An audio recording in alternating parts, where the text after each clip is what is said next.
What is going on, everybody? Welcome back to the channel as we're going to be checking out this individual who says that they're done with Nintendo since the Switch 2's relaunch. Or not relaunch, but since the Switch 2 has come out.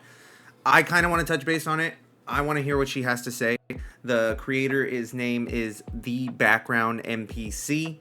I want to hear her thoughts. I do have my own thoughts. I'm not stating that Nintendo is trash. I'm not stating that Nintendo is losing their way, but I do have my own opinions when it comes to what they're trying to create. And I want to give my 2 cents on it. I hope you guys have been enjoying our most recent videos. Lots more to come. Lots of other additional projects in the future as well. And I hope you guys stay to enjoy. I love y'all. Don't forget to subscribe as it helps the channel as we're trying to reach over 1,000 followers by the end of the year. I love y'all. Y'all be safe. Peace. All right. So again, one more time, it's going to be the background NPC. If you guys want to go subscribe, go check out her channel. I was watching a couple of things prior to this video just to get to know her a little bit more and what type of content that she releases. She's a really good content creator, so I hope you guys enjoy her stuff. But again, it's right here, the background NPC, and let's get into this video as we will be giving our thoughts as we go on. So the Switch 2 is out, and honestly, I wish I could say I was excited. I really wanted to be excited. Like many 90s babies, I grew up on Nintendo. They were my very first gaming love. And not just the games, but the feeling of them. The wonder, the warmth, the way they pulled you into a world. Yeah. Which ones have I played? Chrono Trigger, Star Fox, Mario Kart, Super Metroid, Yoshi's Island, Zelda, Final Fantasy 3 for sure. Of course, Teenage Mutant Ninja Turtles. That is a God-given game, of course, that I played. Mega Man, I loved it when they ended up re-releasing it on the original Switch. Aladdin. I played a little bit of Mario RPG. Killer Instinct, Mortal Kombat. Zombies Ate My Neighbors. Who remembers that game? If you've never played that game, you're living under a rock. And of course, all the Donkey Kongs, for sure. I like this list. It's a good list. Teenage Mutant Ninja Turtles, though. World and made it feel like home. Ocarina of Time was the one that really awoke something in me. That opening in Kokiri Forest with the Deku Tree, riding Epona across Hyrule Field, it all felt so massive. Like a real world was tucked inside a little cartridge. I think that's the one thing that Nintendo did introduce way better than any other company was a big like a world, like an actual world that you can explore and gather and find items and loot. It was really good back in the day. Good times. And then Majora's Mask came along, and my little self had never felt such anxiety. Can we agree to disagree that Majora's Mask actually, possibly with its theme and how dark it was, turned me into an adult? Not realizing that games could actually get this dark? That's just my opinion. And of course, Twilight Princess 2? Come on. That eerie moon, the ticking clock, the emotional side quests that made you care so much in so little time. It was the very first game that made me feel something beyond just fun. It was sad, confusing, strange at times, and very deep. It wasn't just Zelda. I was obsessed with Super Mario 64, running wild through Peach's castle, jumping into paintings, discovering every secret star. That game felt like true freedom. And then there were classics like Kirby's Dream Land, Yoshi's Story, Donkey I hate Yoshi's Story. I hate Yoshi's Story with a passion. Kong 64, Star Fox, Metroid Prime, all completely different and wonderful in their own way. And every one of them had a vibe, a soul, that Nintendo spark that made it feel like you weren't just playing, you were being let in on something very special. And then my parents bought me the original DS, and just like that, the whole thing was cracked wide open for me. That's how I found Animal Crossing Wild World, and I was hooked. I spent hours in that little village, rearranging furniture, writing letters, fishing for red snappers, and visiting my best friend. See, this was a different generation for me. When the Nintendo DS came out, I had already moved over to PlayStation and stuff, so I just dropped everything and I just went full-hearted to PlayStation in general. I never really got into Animal Crossing. I always hear it's a really good game, but I just don't have that type of time anymore. Friends town during our weekly sleepovers. Even now, just hearing the soundtrack makes me very emotional. It takes me right back to those quiet, cozy afternoons after school, all curled up with that clunky silver DS with nowhere else that I needed to be. Truly the epitome of nostalgia. I didn't know it then, but those games were helping to shape how I saw everything. Stories, characters, even myself. And for a while, it really felt like Nintendo understood how to make something that mattered. And it didn't stop there. I basically owned every major Nintendo console, starting with the N64. Same. Who didn't own all the Nintendos? It was just those were the epitome of gaming back in the day, and I think it was because all games around that time were very similar in graphics, and we'll get more into that a little bit more later on, so let's just continue. But who didn't own all of them back in the day? 64, GameCube, Wii, DS, 3DS, even the Wii U, which, in my humble opinion, was ahead of its time, by the way. But I owned all of them. Oh, the Wii U is 100% ahead of its time. For us not to be able to get like a Wii U 2 was disheartening. I would love to have something that's just like the Wii U in 2025. Like, I think if Nintendo did something like this again, it would change gaming all over again. The Wii U changed how you can actually play the game. You didn't have to sit there and open a separate screen in order to see your inventory, in order to see your weapons, your accessories. It just made it so much easier and way faster to be able to navigate through these games. And when the Switch was announced with Breath of the Wild, I was beyond excited, like very cringely crying at the announcement trailer excited. As a Zelda fan, it was everything I'd ever wanted in a game, and to this day, it is still one of my favorites. That launch brought back so much of the old magic, which is probably why I held on for so long, and I even wanted to work for them. Like, genuinely. I applied to corporate Nintendo PR jobs probably 15 to 20 times, I'm not even exaggerating. Back in 2019, I was pursuing PR, and when I got the opportunity to go to E3 that year, the very last E3 by the way, I actually spoke with the Nintendo PR team in person. It was magical. The Nintendo section of the event was so overwhelming and electric, and I remember thinking, this is it. This is what I want. This is what I want to be a part of. So please, hear me out. What we are about to discuss isn't coming from someone who's out to bash Nintendo. This is coming from someone who genuinely, wholeheartedly, even at times, very cringely, loved Nintendo and their games, and really believed in what I thought they stood for. But over time, I've started to realize that maybe Nintendo isn't the company I thought they were. What I've seen over the last Start shifting. I feel it. few years is that my nostalgia goggles have been working overtime, and they've kept me from really seeing the true nature of a company that I once held so dear to my heart. So let's dive in, and let's start with the release of the Switch 2. It's officially out now, and sales are booming. Records are being broken, and over 3 million units were sold worldwide on release day. People are also loving Mario Kart. Those are really good numbers. I was a little bit skeptical about the Switch 2, but the numbers say differently. Numbers always show different aspects and how things are actually progressing in an actual console or company. So kind of like YouTube, like your numbers go up, so that means you're doing something right. World, and I'm genuinely very happy for them. Yes, the game looks like a lot of fun. I just wish I felt something, because more than anything, I just feel tired. At $450 or $500 if you get it bundled with Mario Kart World, this doesn't feel like a $500? Shut up. celebration of the next chapter. It feels like Nintendo seeing how far they can stretch our loyalty, how much they can charge us for something that isn't even new, just a little bit newer. And listen, I'm not here to crap on Mario Kart. I actually really like Mario Kart. I do. It's one of those comfort games that's always been there, and it's attached to so many fond memories of playing with friends and family. But even though it looks fun, when that's the flagship title for a brand new console launch, I don't know, I personally just couldn't get behind the hype. It feels boring, safe, predictable. Nintendo isn't asking, hey, what's possible here? They're asking, what can we get away with? Because $80 for Mario Kart World, that's not just a new number. It's a shift in how this industry treats its players. And what surprises me, even though it shouldn't at this point, is that it's Nintendo, of all companies, ushering in this new pricing standard. This wasn't them reluctantly following a trend that I know was inevitable, but this was them leading the charge, setting a precedent, establishing $80 as the new normal. And not with... Dude, $80 is wild. $80 is wild for somebody who struggles, somebody who has a passion for gaming as a therapeutic aspect.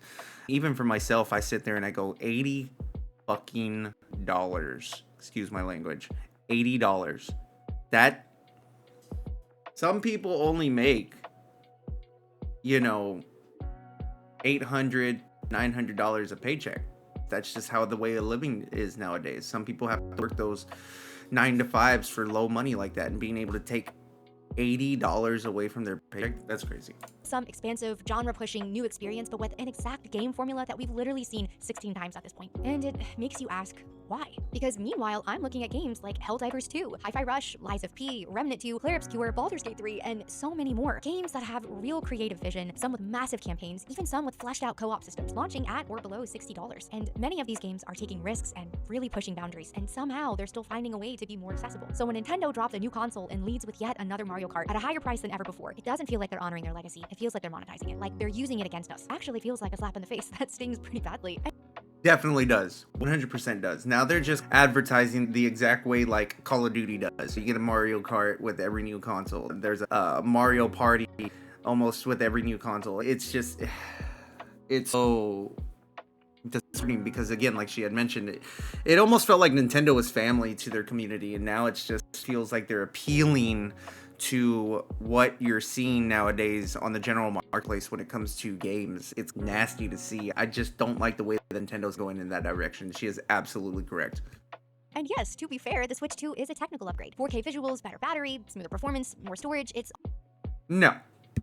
all technically better on paper, but it doesn't feel like a new era. It seems like a slightly fancier version of something that we already had. And for me personally, this realization of who Nintendo is not like a sudden moment of awakening. I've quietly been stepping back from them for a while now. And not because I stopped loving their games, but because I started seeing the patterns, the choices, and the shifts. And at this point, it's pretty clear that this Switch 2 release is not just about a new price tag or a genuine attempt at launching something new. It's just another step in the same pattern that's been repeating for years. Back in the day, this used to be the company that took risks, that made magic, that redefined entire genres and invited us into something truly special. But now, it seems like they're relying on the fact that we'll show up no matter what, even though they are so often. They're definitely taking advantage of the fact. They're taking advantage of the suckers who are just like Nintendo addicts. I think that's the problem. The amount of people that are Nintendo addicts, there's hundreds of thousands of people that are just waiting for something great to come out, and they've sugarcoated to make you think that it's such an amazing game, that it's such an amazing product. But they know, regardless of what type of graphics that they release, what type of upgrades that they do to these types of games and consoles, it's just not where it needs to be. With the amount of money that they make, Nintendo, we're talking about Nintendo, the amount of money that they make, they should be doing better. They should be doing better. They should be making a console that's going to be able to keep up to date with all these other consoles that are out right now. And they're so petty into not introducing a whole bunch of genre of games onto their platform because they want to keep it unique. But they're pretty much at the point with other consoles. So why don't you just come up with something that's going to be able to be just like all the other consoles? Performative based, gameplay, story based. They should be doing better. Very anti-consumer. It's because they know our nostalgia runs incredibly deep, and the more I've seen it, the harder it has been to unsee. Nintendo has mastered something I can only describe as weaponized nostalgia. They've turned our childhood memories into a soulless business model, and the part that really hurts is that it works. It worked on me for so long. I've been the Nintendo fangirl who's bought the remakes, re-releases, and updated ports, even though I knew deep down that what they were offering was not anything new. And looking back on it, I don't know, I guess it was because I didn't feel like I was buying a game. It felt like I was buying a memory. And Nintendo knows that. They know that we remember how it felt to blast through Alien Worlds and Metroid Prime, or how it felt to spend hours raising your perfect Nintendo like it was your actual childhood pet. They know we feel these titles in a way that goes beyond gameplay. And they have perfected the art of re-releasing titles, sometimes only mildly updated, at full price. If they re-released the original Red and Blue, I'm buying it because of nostalgia feel. But I don't know why they won't release it. It is what it is. I'm not that person that's going to go down deep down in the rabbit hole to understand why they're not releasing it, but they could release it. Absolutely could. With the type of money that they're making, you're telling me that they couldn't make a remake? I mean, look at Final Fantasy. Square Enix ended up creating a whole brand new Final Fantasy VII remake to retell the story with the updated graphics, the updated character designs, the upgraded abilities, materia.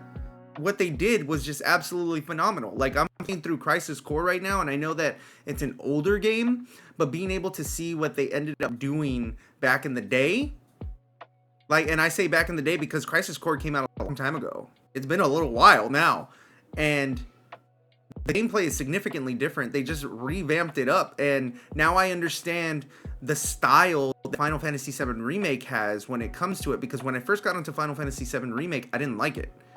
Just didn't like it because I was not used to that type of turn-based style game. I tried to force myself to play it, but then I just didn't, because there was just too much to do and it just felt too complicated, and I just didn't have that type of time to be able to learn all the aspects of that game. But now that I'm playing Crisis Core, it dumbed it down to where now I understand what they're doing. So that means when I go back, and I will go back to Final Fantasy VII Remake, I'll be able to have a better understanding of what I need to do in that game because of Crisis Core.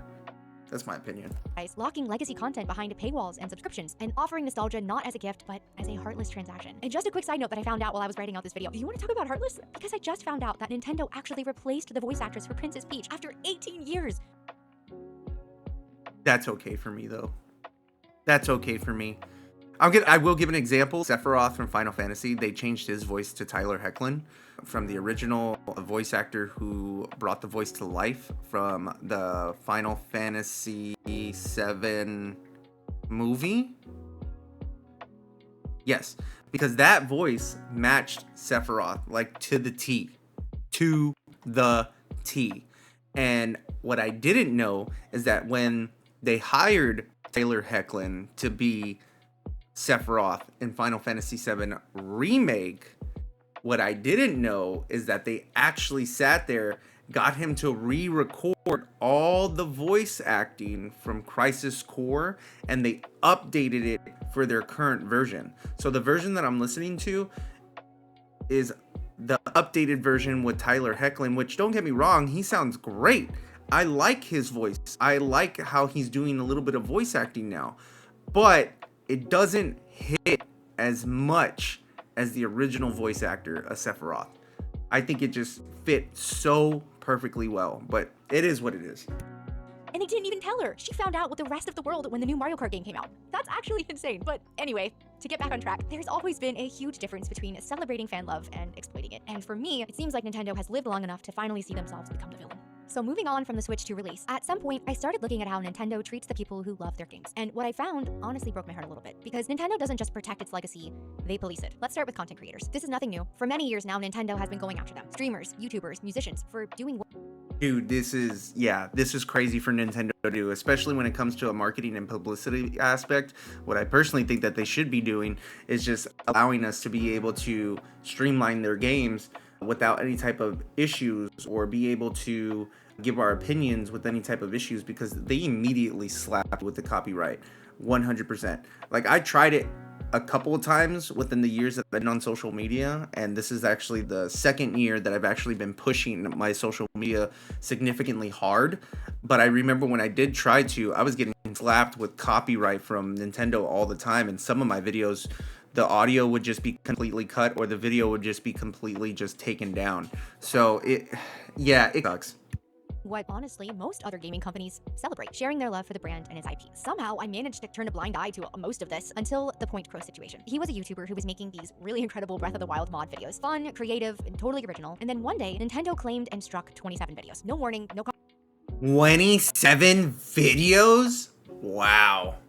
conversation, just straight up attacked. And it wasn't just his Breath of the Wild mods, it was any content that featured them, including other creators who had collaborated with him. It all got wiped out like a purge. And it made me pause, because these weren't leaks and they weren't made to be malicious. It really was just fan content that was made out of love. And Dude, modding has gotten significantly higher within the coming years. It doesn't hurt the game. I'm very cautious about mods. I don't like downloading things onto my platform, onto my computer specifically, because I'm always scared of some type of behind the scenes virus or some type of a program that they have that may end up taking some of my audio and using it against me in some type of way. I'm always scared I don't know how to explain it. I'm always scared to be hacked. I guess that's what I'm trying to say.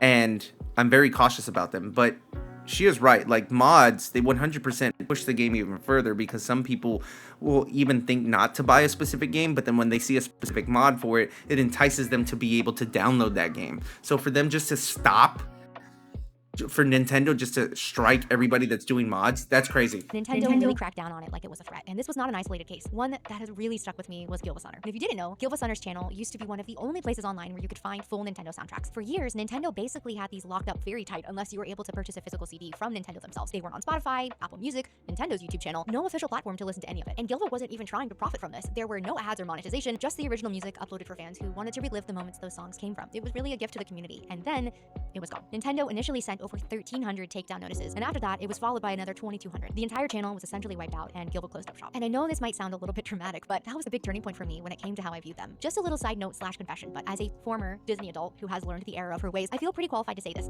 Nintendo really is the Disney of gaming. They're wholesome on the surface, very full of magic and memories, but underneath, there's a very quiet, corporate, malicious control. And both companies know how to tug at your childhood heartstrings while handing out copyright strikes and ulterior motives on the side. At the time I was watching this unfold, the more I sat with what happened to Gilbo Center, the more it made me wonder, why is Nintendo's music so locked away to begin with? These soundtracks have some of the most iconic songs in gaming. They were emotional, timeless, and they were very deeply personal for so many of us. And like I said earlier, Animal Crossing Wild World was my comfort game. And yet, at the time, there was basically no way for me to go listen to it legally. It felt like Nintendo had locked away their history in a vault, and they just would not let anyone open it up. And from there, I started noticing so many other examples. Fan games getting shut down, community passion projects being wiped out, and listen, I get it, IP protection is legally within their right, but it all just felt like they were going out of their way to crack down on this, acting very aggressive, cold, and even heartless. Especially when you look around at many other companies, Sega, Capcom, Xbox, PlayStation, even some indie studios, and you see them amplifying creators, lifting them up, letting the fans be a part of the legacy. But Nintendo doesn't really do that. They continue to pull the plug again and again, and over time, Yeah, the fan-made games are really good. Like these small-based fan-based games. There's a game, again, Teenage Mutant Ninja Turtles related.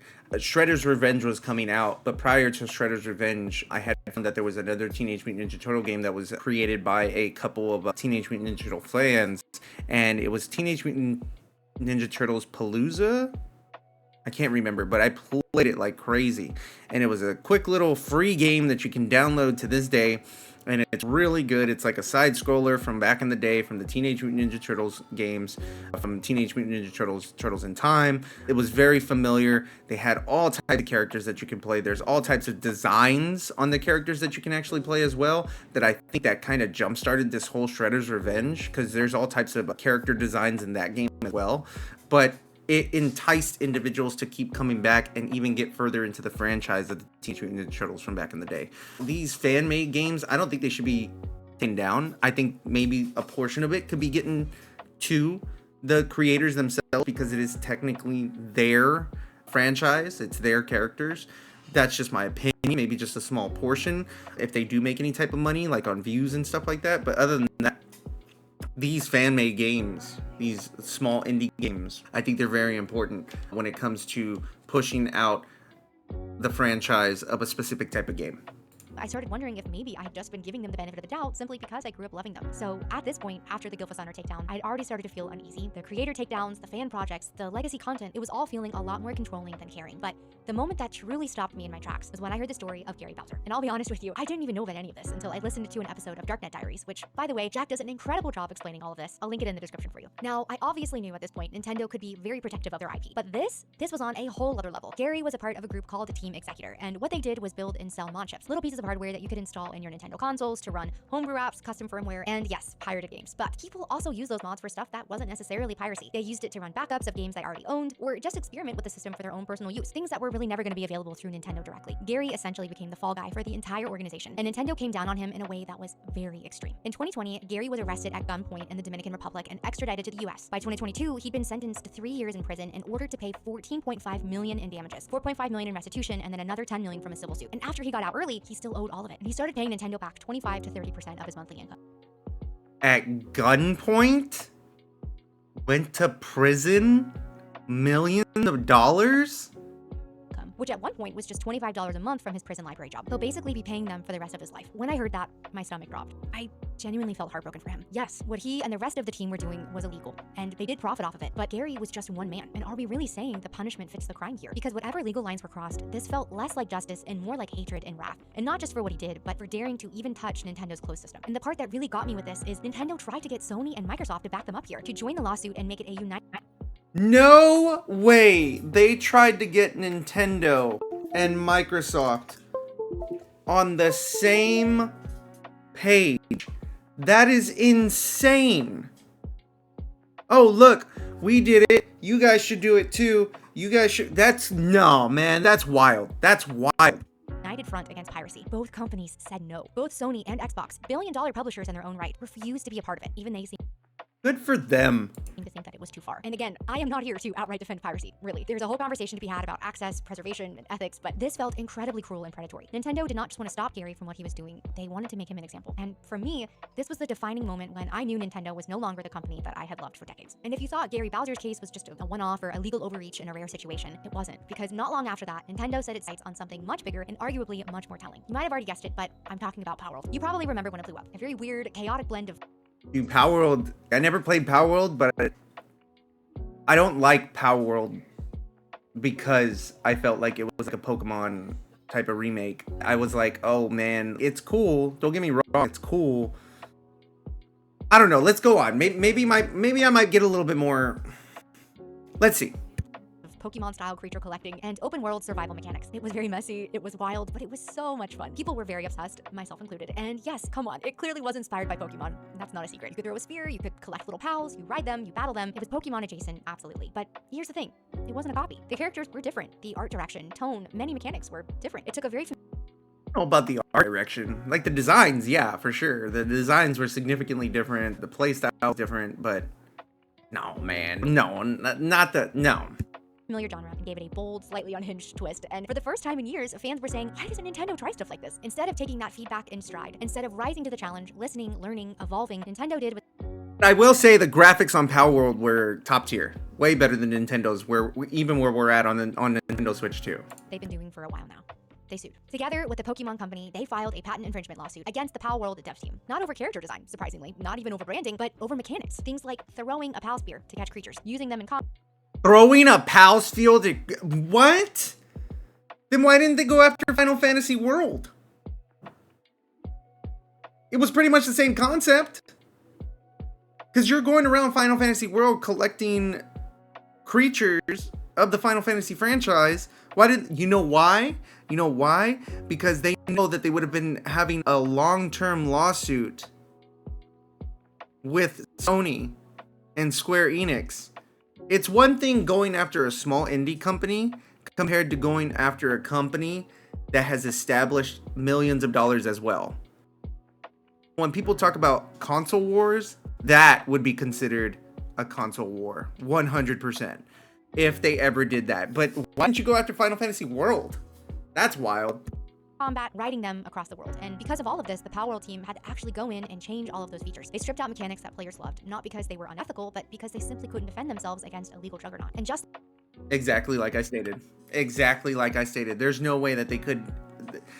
They would have been in a lawsuit for years if they went after fucking Sony. That makes sense. Yeah.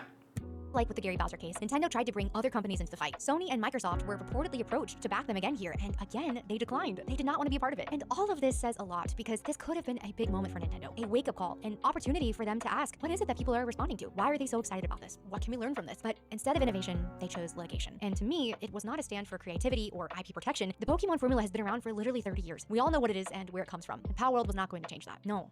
This was Nintendo being a bully and swinging at anything that threatened the comfort of their complacency. They had an opportunity to grow, to evolve, to take advantage of someone already laying the groundwork for them, but instead, they chose violence. And after everything, the creator takedowns, the lawsuits, the silencing of innovation, you think maybe Nintendo would at least try to get one thing right. Their legacy. I remember when Nintendo Online was first announced. It sounded like Dude, they can't even get one thing right when it comes to a Zelda, like anything that comes with any other additional franchise. Like we have Sonic, right? Like we have the Sonic movies, we have the Pokemon movies. But why are you still hesitating on a Zelda movie? I just don't understand it. Like I do understand it because it is a little bit challenging because Link doesn't talk at all. Period. And that having your main character not talk throughout the whole film is challenging, but create a game where they're finally gonna talk as an introduction. Don't give them a lot of lines, just introduce an actual voice actor for the character to finally represent this character and go from there. I know that they made a show and it didn't do very well, but that was because of the story. The story was trash. I didn't like the story at all when it came to the Zelda show, or was it called? I can't remember. It's so old.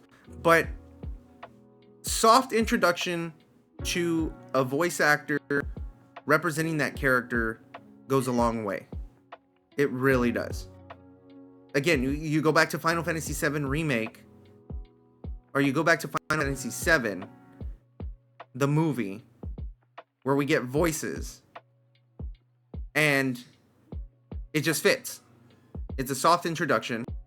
It's a story that we all know, and it's the first time that we're going to be able to hear voices, and that's where things took off for them, at least from what I remember.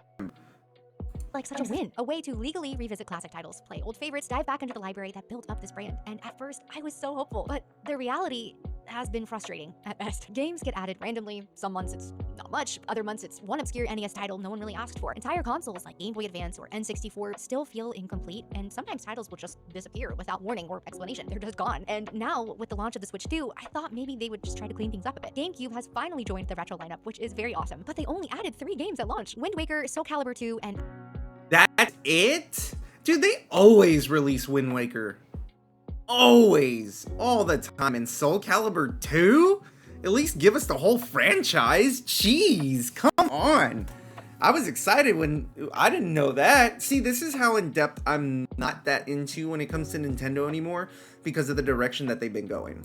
F-Zero GX. Like, yeah, that's a cool trio, but it's also pretty bare bones for a console with so many legendary titles. And yes, I know more are coming, but why launch with so few? Why not take the easy win here and give your fans what they've been begging you for years? Beyond the catalog, the performance isn't always there either. Sometimes there's lag, some games have awkward control schemes, others don't support cloud saves. It doesn't really feel like a premium service. It feels... Oh, dude, yeah, no joke. Like, even some of their cloud support games, like I bought the whole Kingdom Hearts cloud support games, and it's not the physical games, and I think it's because it can't run 100% on the Switch or the Switch 2, because every time I do play it, the Switch kind of gets a little bit hot. I have the OLED one, and even at that, there would be lag like crazy. Like, not unplayable lag, there would just be lag to the point where it would happen so many times where the hype at the start of the game would be high, and then when the lag started happening, it would just significantly lower because I was just tired of it. When a game just lags, that anticipation that you built up significantly lowers just because of how many times you have to stop and wait. Feeling. Something Nintendo begrudgingly maintains, and definitely not something that they can be proud of. The thing is, I've always wanted to support something like this. I actually am very happy to pay to play these games legally. I want to revisit the titles that shaped me in a clean, easy way, but Nintendo... I'm not. has made it so hard. It's like they're sitting on this treasure trove of nostalgia, this very beautiful, powerful legacy, and instead of sharing it or celebrating it with us, they keep it to themselves and withhold it. They hold it over us like drugs, honestly, banking on the fact that we'll continue to play the part of the willing addicts who will be so happy for even the tiniest drop. It really is heartbreaking, but at this point, I'm not even really mad about it. I'm just tired and maybe still a little bit sad. Now, again, to be clear, this video is not meant to shame anybody. If you bought the Switch 2 or you're a part of Nintendo Online and you're loving it, I think that's great, truly. I am not here to steal joy away from anyone. This video really is just to talk about how I can't ignore how much my own relationship with Nintendo has changed over the years. And I don't love them anymore. Not the company, not like I used to. And that's difficult to say out loud because I grew up on these games. I spent summers chasing stars in Mario 64, winters decorating my Animal Crossing home, racing my siblings in Mario Kart, riding Epona across Hyrule Field like it was the most magical thing in the world. And for me, these were not just games. They were a part of my childhood. And that's why all of this hurts so much, because the company that once led with a full heart and love for gaming feels like it's running on autopilot, giving us the absolute bare minimum. Comfortable, safe, lazy, greedy. We're getting less and paying more. And look, the industry as a whole is a bit of a mess right now, but it's still fair for us to ask for better, to feel valued as customers, to want these companies to care. And for a long time, I really believed that Nintendo did, that they were different, that they stood for something. But now it's hard to see how that could still be true. I always joke that my relationship with Nintendo is super toxic because even after all of this, even after how I've seen how they treat their consumers and fans, part of me still hopes that they'll change, because they could. It really would be so easy. If they wanted to, they could be the company that supports creators instead of silencing them, shares their legacy instead of locking it away, prioritizes joy over control, and evolves instead of punishing innovation. I really would love nothing more than to fall back in love with them. But right now, it just seems like Nintendo is going to keep being Nintendo, just very stuck and too happy to stay that way. The love that I once had for them was so real, and the magic really mattered. But the company behind that magic, it feels further away than ever. If you made it to the end of this video, seriously, thank you. All right. So my additional 2 cents. Nintendo is at this point where it's surprising to me where they are not creating a console that can keep up with the others. It is very confusing. And I say confusing because Nintendo is billions. They make billions of dollars. And for you not to be able to at least have a portable console and an actual console like you used to back in the day, why not? don't understand it. Have a console that can keep up with the hard graphic playing games. That way you can actually make sure that you don't have that type of lag. That way you don't have that type of issues. And not only that, like I understand the portability. It's great because when I do play portable, it's mainly games that are going to be like side scrollers. Again, I'm still heavily stuck to this day to Shredder's Revenge. Anytime I pick up my Switch, I'm playing Shredder's Revenge every single time, or I'm playing the Teenage Mutant Ninja Turtle collection. There are other games that I do play on there, but those are the ones that I mainly play. For you not to release a console that can keep up with God of War, or that can't keep up with something like, again, the Final Fantasy remake type of deal that we got right now, why? It doesn't make any sense. Have a portable console, because you had the Game Boy back in the day, right? You had the Game Boy Pocket, you had the Game Boy DS, or the Nintendo DS. You had all these side consoles, and then at the same time you had your main console that was going to be able to give you those games that you couldn't play on those little consoles, on those little portable consoles.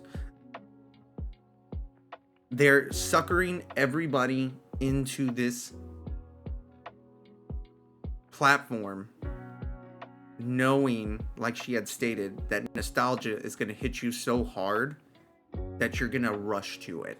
Okay, I do love Nintendo, don't get me wrong, but I agree with her on the direction that it's going, and I do feel the same as the direction where it's going.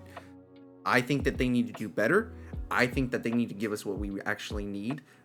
They have the technology and the money to be able to give us what we've been asking for, and for them just to not give it to us as a community, as game lovers, as Nintendo lovers, they're doing a disservice to us. Okay, people can say it looks great now, and it doesn't fucking matter, because when you can just load up Steam, when you could just load up PlayStation and Xbox, and you have this plethora of old games and new games that they can keep up graphically with, they're barely even hitting over 120 frames right now. Like that's the Nintendo Switch 2. And there's already been complaints about the Nintendo Switch 2. I think they definitely need to up their game, double down on this next console, because I'm not buying the Nintendo Switch 2. I'm not, okay? I'm not spending $80, because $80 for some people is a lot of money. $80 for me, as not only an individual, as a father, as a husband, for me to take $80 out of my money that I can give to my kids as food, as gifts, like, I'm cool with spending $60 and below, because that gives me that extra $20 where I can go do other things with, that would be able to pay for bills, pay for accessories, to pay for DLC. That type of aspect I can get behind. That's fine. I'm okay with that. But being able just to say $80 for one base game, that's insane. But graphically, I don't understand why people are going out and buying this console. Game-wise, as long as it's a good game, fine. If I were to commit, if I were to make an exception, fine.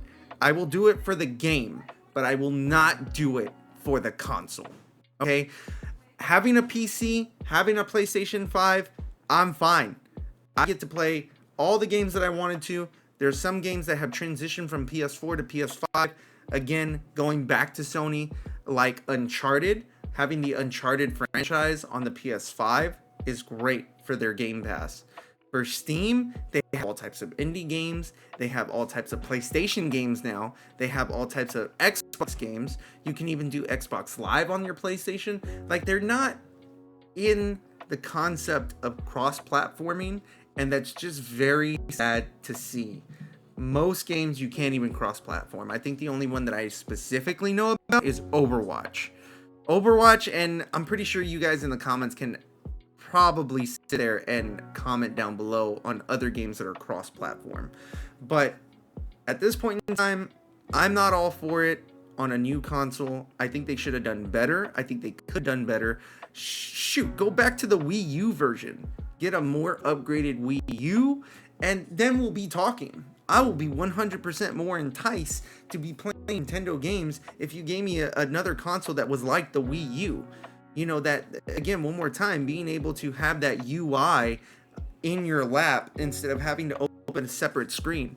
I can only tell you how exhausting it is for me to sit there in a game, open up the screen, inventory, like I stated, weapons, potions, ethers, all that, all in your lap. It made it just so appealing, and then you took it away. I don't know. I think they need to do better. I think that they can do better, but they're refusing to because they have everybody who are Nintendo addicts hooked, thinking that every time it comes out, it's going to be revolutionary, it's new, it's fresh. When you see it from a certain point of view, you can clearly tell that is not the case. Everybody's being suckered into it. Everybody is being scammed into it. And it's just not fair for the community. It's not fair for gamers. It's not fair for people like me who just want to casually game, okay? It's not. Let me know what you guys think down below. I hope you guys enjoyed today's content. Don't forget to go follow the Background NPC and any of the other content creators that she mentioned. I love y'all. Y'all be safe. Y'all take care. And again, one more time, we're trying to reach 1,000 followers by the end of the year. Love y'all. Peace. Oh, God, I love being a turtle!